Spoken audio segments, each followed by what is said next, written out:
Hey everyone, Tactics here, and in this video I'll be diving into some of the hardest trash pulls in Season 2 of Dragonflight and how to handle them both as a tank player as well as the entire group as a whole. Most of these were suggestions from players in my Discord channel, which I'll link it down below if you're interested in joining, but just note that I will not be including any of the pulls in Neltharion, as I do have an entirely separate video kind of walking you through all the different large chain pulls in that dungeon, so no real reason to double cover that. But I'll link that in the description below if you want to see that dungeon specifically.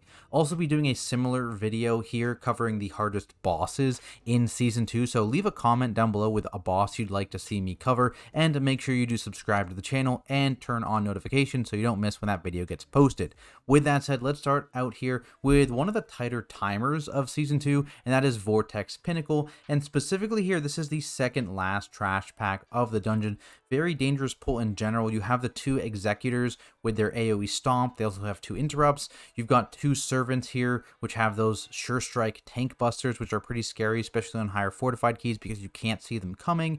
And then you have a minister of air here to deal. Basically, just one player has to kind of keep in mind, hey, I have to get in the zone, otherwise stay out of the zone. So what you're going to do here is initially as a tank especially, you see immediately I walk into this pack and I immediately pop Survival Instinct. So this was a pretty long run from the previous pull. I didn't have a ton of a rage stored up in this pull, and specifically, again, those two servants are going to sure strike fairly early in the pull. You know that for sure. From there, it's kind of a toss-up of when they're actually going to do it, because there's not a great timer that I've found personally. Maybe someone has it. Maybe if you have one, link it down in the comments. But they are definitely going to do it in the first like 5-ish seconds of the pull. So immediately as you're walking into this pull, popping a big DR as you're grouping the pack and getting aggro is very, very good to make sure that, you know, that initial sure strike, which is likely going to be lined up with you, are mitigated fully. So I'm going to chain DRs here after that. So you see I took a big burst of damage through a 50% DR. So like that's how much damage those were doing. So without a big DR, you would have been in big trouble for sure. And then out of this DR, you're going to see me kind of chain all the rest of my DRs just to make sure that I have good coverage whenever they do decide to sure strike again. Other than that, you can see me grouping the pack right next to this lightning here in case our melee, for example, get the lightning lash so they can still be in melee range of the pack while also being in the safe area. And other than that, we just have two kicks assigned to each an executor, because there's two executors, one for each rally. And then the goal here is basically to kill an executor as quickly as possible to eliminate the back-to-back Crashing Stone cast. So you can see there, through large mitigation and healing, that was Devo and Zephyr there, that covers those first two smashes. People are still going down like 40% of their health, and that's a pretty big DR, right? So you're going to see these later Crashing Stones, which have much less on them, right? That's just a lone Crashing Stone, and some people went down to 40%. They lost 60% of their health that time. So another one. So the goal here is basically if you can eliminate one of those Crashing Stones so that you don't have two back-to-back casting every time, this pull gets way, way easier. So you can see the damage here is being hard funneled into a single executor. Boom, it's dead. And now we only have to ever deal with a Crashing Stone cast every, what, like 16 seconds, whatever the cooldown is of that ability. And in the meantime, again, you can see I've been staggering my DRs here, making sure I always have some DR up. Right now I have Tooth and Claw up, popping Barkskin there, just to make sure that I have something, because these servants are going to be sure striking you, and it can be very, very bad if you get double sure striked for those Crashing Stones, for example. So that's kind of what you're worried about there.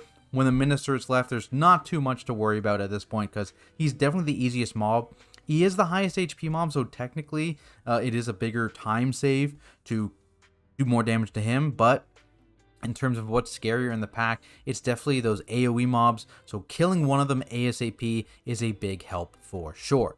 Next up, let's move into Halls of Infusion, and here I want to cover kind of the initial area a bit, because this is a pretty difficult first area. I see a lot of deaths coming here. I'm going to turn up speed a little bit, but basically this first pull, we do kind of group everything up in this first area. You see moving it, and one big thing to note here, the casts are from the defenders and the apparatuses, the orbs, and those are both interruptible and stoppable. And so what you're going to see is we kind of have loose markers for kicks, but we also will be constantly using AoE stops, kind of chaining them as things are cast to just try and prevent anything from going off. It's not the end of the world if a demo shot goes off, but everything else is definitely pretty scary here. So you can see immediately, I'm going to try and group everything up in this area, facing the frontals away from other people. And a note on the frontals, you can actually backstep them as the cast is going off, and it'll actually cancel the entire cast. Let's see if I actually do it here. But again, as I said, initially, there's going to be a bunch of kicks, so you can see us chaining all those AoE stops with the kicks as well to make sure everything gets done. I don't know if you saw it there, but the frontals started to go off. It's a big pack, it's kind of hard to see. But for the frontals are going to start to go off, and I'm going to backstep, and it canceled the frontal. That's what happened that first. So that's Spear Fury on X. Boom, it canceled because I was out of range after the initial tick went off. Note again, if you're still in range of the mob, it seems that they'll just continue to channel even if you're not in the cone. But if you actually backstep completely out of range of that mob, they'll instantly cancel. I don't know why they do this, but they do. So keep that in mind. And I'm just slowly kiting here to make sure I'm not getting hit by those Spear Flurry frontal attacks whatsoever. And of course, we're handling Spiteful here as well. Got Ursul's down, that kind of thing. Big control, of course, kicks at the end here.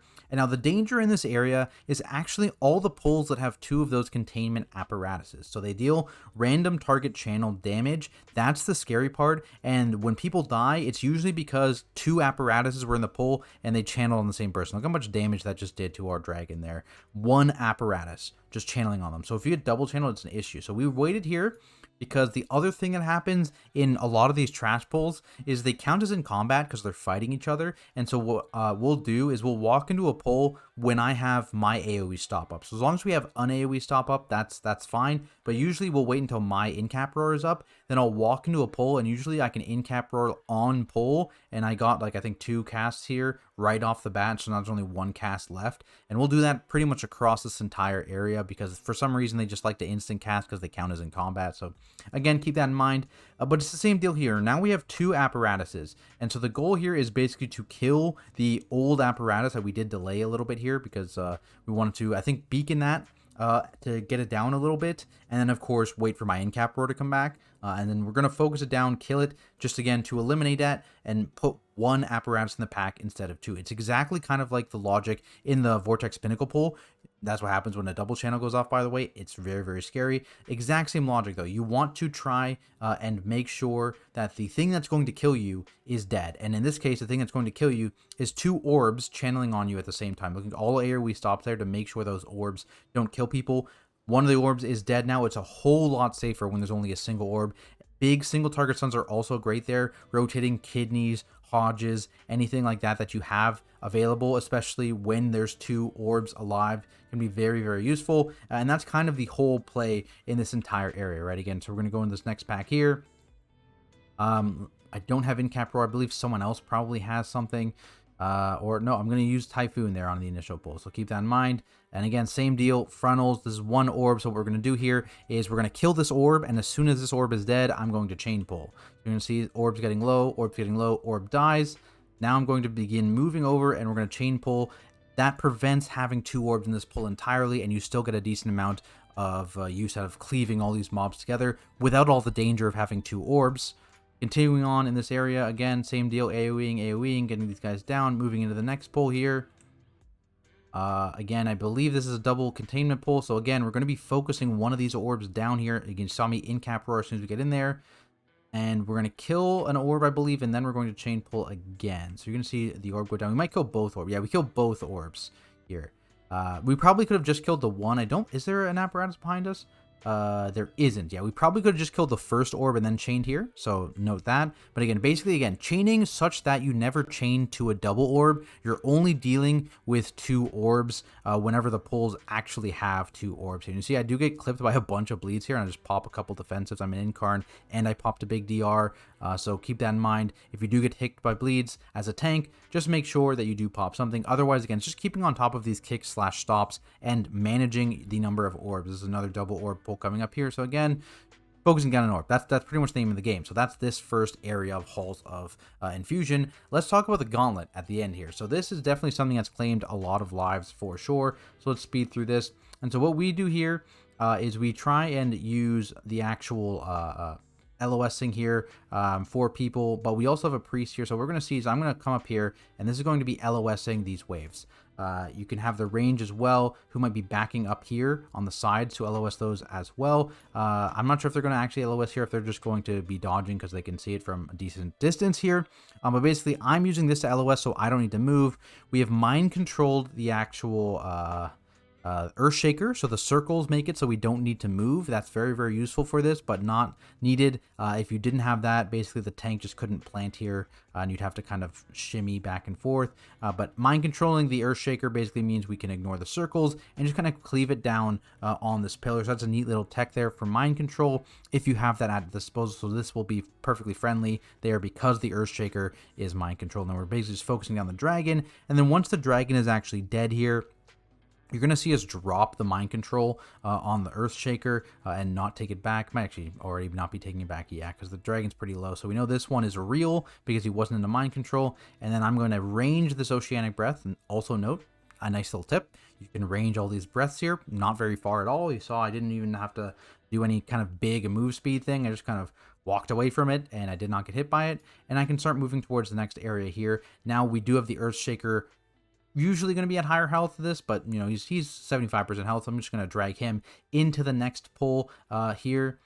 And there is going to be some ground denial now, but luckily there's no big frontal anymore because the dragon is dead. So it's not a big deal to have the tank and everyone really shimmying all over the place because now we have a Gale Singer in this pull already who's going to drop the tornado stuff down. And we have the Earthshaker who's going to drop that stuff down as well. So we're just going to be moving a lot more in general in this pull. And you can see the range back here again. They're baiting out that little thing in the middle area, and then they can either shimmy or they can be LOSing over by these lanterns as well. There's like a spot you can stand which completely avoids all these waves, but you don't want to obviously bait the lightning there because then you can't stand there. And we're just cleaving all this down together, again much easier because there's no dragon to deal with. And then we're just adding the mini boss, which same deal, you can alternate personaling these actual inundate casts here.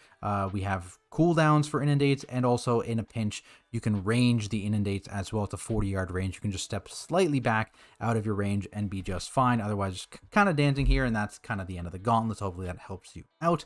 Moving on, let's go to Neltharion's Lair here. The first giant pull, pulling of course everything up to and including those chunks, those shards off the top here.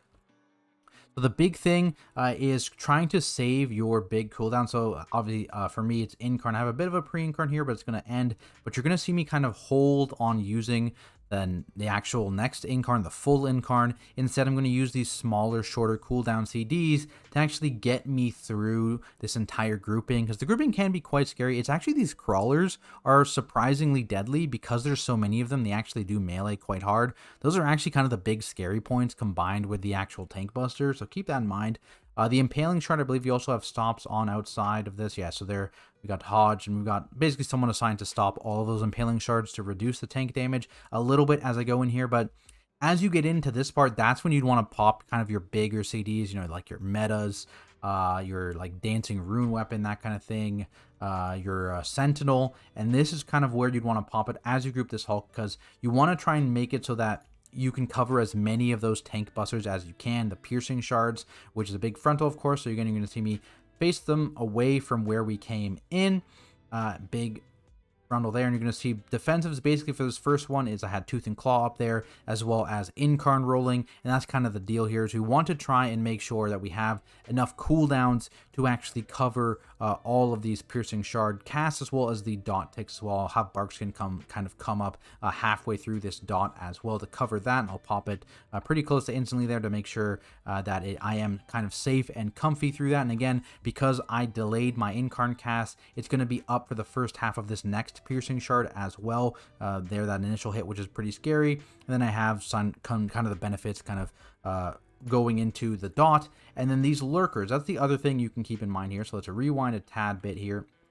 These lurkers jump out to ranged, and basically the only reason I still have threat on them, because they will threat drop here as well, is because I have dots ticking on them. So keep that in mind. If your range stand a little bit closer to this pack, they can actually bait these lurkers closer. And something you actually see them will do is you can see how they went to a range, but there's no range on them anymore because they're going to be moving away slightly.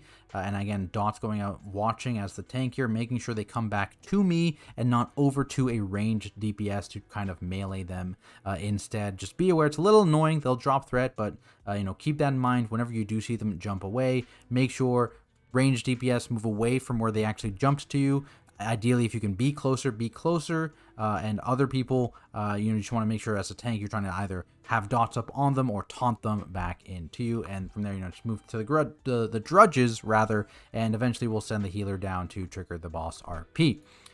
Freehold. So I've got a couple pulls in Freehold here. So the first pull, I think it's fairly straightforward, but let's cover it anyway because it's pretty big. It's pretty dangerous. You can see we actually don't move, and because we don't move initially, these guys don't move either, and so it makes grouping them just a little bit easier. It's not a big deal, very minor. We can see they're basically walking up into this pack, and I'm going to pull them next to the one stationary mob here. So if this were a Sanguine week, just keep in mind you'd want to pull them slightly to the side as they start dying, but you still want to get good effective cleave on this crack shot. Just again, note, this crack shot is not going to move, right? So you need to make sure if there's an affix that requires you to not drop stuff on the crack shot, that you aren't tanking the mobs when they're low near the crack shots. Keep that in mind. But otherwise, here we're just literally right beside them. I'm going to use stops to prevent those grenades from going off here.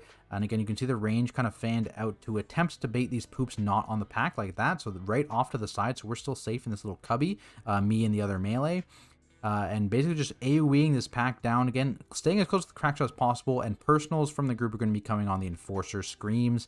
I believe we're only going to get one here. Maybe we actually kill this guy before he does a second Scream. Again, the Azurite Grenade, we're just going to walk out of that one. Yeah, one does go off there at the end, but again, pretty straightforward pull. Not too complicated. I think most people have that one down. So let's actually go to the last pull. So we actually skip the first pull on this platform. We have Shroud, and you can sap and Shroud through this area and get straight to the boss platform. You see the patrol still there, and we are just going to pull this with the boss with cooldowns. And again, this is post the fix to Freehold, so you cannot actually bomb this pack anymore. Instead, we're just going to focus down the Enforcer, because like I said, on a fortified week, the Enforcer is actually the guy that's going to kill you. This boss is not really scary at high health levels, so you just kind of get effective cleave. Going to beacon the boss to pull him. Going to kick in the collar here, and again, popping defensives as I walk into this pack because I wasn't able to kind of bank cooldowns or rage or that kind of thing coming here because we did basically a long skip. And so the only thing you need to worry about here then, after kicking that mob in, because it's going to die pretty quickly, is making sure the officer gets kicked. You don't want painful motivation to buff this bellow ever. Very, very bad. As you can see, as a tank here, I've decided this is the direction I'm going, so I'm always going to be shooting the tornadoes in this direction, and the group knows that, and so that's why they're all kind of fanned out in this way here. Again, kicks or stops on the Squall or the Stormcaller. Other than that, not really important. And then kicks on the officer for sure. And then every time an oil blade comes out, you want to make sure you have some coverage, and that gets dispelled very, very quickly because it is quite scary for sure, especially if you have it for a decent amount of time because of how big that healing reduction is. And we're basically just cleaving down the Enforcer here because, again, that Shattering Bellow is the scariest thing here. You can see here, I think we mismanaged our CC a bit here. Popping some cooldowns, getting back to it, getting rage, we can battle res, that kind of thing. And this is what happened. I luckily have a pretty big cooldown up and banked up here, so it's not the end of the world to have this debuff for a little bit, and everything else was dead already. Otherwise, I would probably have died there. But otherwise, you do want to try and have something for each of those casts, as it is quite scary. And you're going to see we're just basically going to kind of chain packs here as we get cooldowns in on fortified weeks. So we're going to pull the other officer pull when they pad in, that kind of thing. But otherwise here, again, the big thing, Enforcers. Enforcers are always going to be the target, and same for the full pull before the first boss in Freehold, where there's 2 Enforcers. It's very similar to the VP pull, right? Kill one of them ASAP, or, because you can actually easily range it, it's a 40-yarder again, so you can step out to 40-yard ranges, do that as well, similar to the Halt of Infusion Gauntlet. You can just step out of the way, and it's less of a big deal. You can effectively cleave that pack instead, which is what I actually recommend instead of doing the VP strategy on that pull, especially if you're a relatively heavy range comp, so just try and abuse the range of those shouts instead. But worst case, focus one down quicker than the other, just like the VP pull, and it eliminates that kind of back-to-back shout, which could be very, very dangerous. Now, let's get into our last clip here, which is Uldaman, specifically the pack of before Sentinel Talandras, and kind of kiting it with those rending bleeds, those very, very scary bleeds. You're going to see he come in here, and initially I'm going to try and just group up all 3 of these Custodians, and then kind of get them stacked up together. Now, our group, I believe, has only 1 AoE stun. So we have only 1 AoE stun here, and so... rewind it, sorry. And so basically what our plan is here is we're going to use some single target stuns to get them all grouped up and vulnerable. And then we're going to use my 1 AoE stun, which is the Tauren Racial. And so I'm tagging these guys in. What I could have done is actually moved a little bit towards this Custodian and maybe knocked him back in. You're going to see I'm going to get 1 bite here, which is not ideal. And you're going to see me instantly get externals and personal cooldown. So there's the 1 bite, boom. Externaled, already have a DR running because this is like the scary spot here. And then we're going to be doing our stuns here in a second. You see I go back up this ramp just slightly to make sure that I do not actually get hit by those later bleeds. Because these are basically backsteppable, but they will recast them. And then once these stuns go out, you're going to see me run through the pack here. Only 1 of them didn't get stunned because, again, we only have 2 single target stuns available. Dropping Ursul's down to keep them all grouped, even though 1 of them wasn't stunned. And now we're going to control a bit here. I believe I'll probably use my AoE stun. There it is, War Stomp. 1 more stun, get them all grouped. And at this point, I'm getting as much threat as I possibly can hitting them. But when they come out, you're going to see I'm going to use my Typhoon to try and create space, and I'm kind of mostly out at this point. I might do 1 more dance in because they're all relatively low stacks, but as these guys stack up, you're not just scared of that jagged bite hitting you, you're also very, very scared of their melees once they start getting up to like 10 plus stacks, and so you don't really want to play that game assuming you are fine on threat once these guys start getting to higher stack counts. So you're going to basically see here, we're keeping them permaslowed with whatever tool you have. We have crippling poison. If you have, like there's shamans have an AoE slow they can keep up, I think, all the time. I'm sure there's other classes as well. So keeping slows on these guys so I can pretty safely just kind of back up and trying to spam my abilities on them. And then using single target stuns, they're going to come back here whenever you do bait a jagged bite, making sure you're strafing to the side away. And I think I come back in here, see if that's just a melee's hitting me, and we're just using our single target stuns here to finish them off. You can also see sometimes people will bring this right into the boss. And again, perma-slowing them, using AoE stuns if they have them. Obviously, again, we didn't really have AoE stuns. Only a Tauren Racial was our AoE stun here. So if you have AoE stuns, this pull is way easier. You can just kind of AoE stun, let them get a few stacks, AoE stun, let them get a few stacks, and just take advantage of that damage amp for sure. But we didn't really have that many, so you didn't see us do that. But again, also pretty nice cleave and time save if you're able to keep them permaslowed and do it on the boss too. Interesting tactic. You'll probably see it in TGP. We've experimented with it a bit. Pretty cool, very dangerous if they ever get to your tank, especially if you're lacking AoE stuns like our comp here. But there we have it, guys. This is how to handle 7 of the hardest trash pulls in Season 2 of Dragonflight. If I missed a pull that you're having issues with, please do leave it down in the comments below, and I'll try my best to help you out with it. Or you can always come stop by my Twitch channel at Tactics, ask me there. Maybe I can help you there as well. And I stream all of my high keys here, as well as Mythic rating from a tank's perspective over there. So make sure you guys do give that a follow. Check it out. I'll link it down in the description below. Of course, I have to give a big thank you to all of my supporters over on my Patreon. I appreciate each and every one of you, and I also appreciate all of you watching this video now, so thank you also, and I'll see you all in the next video.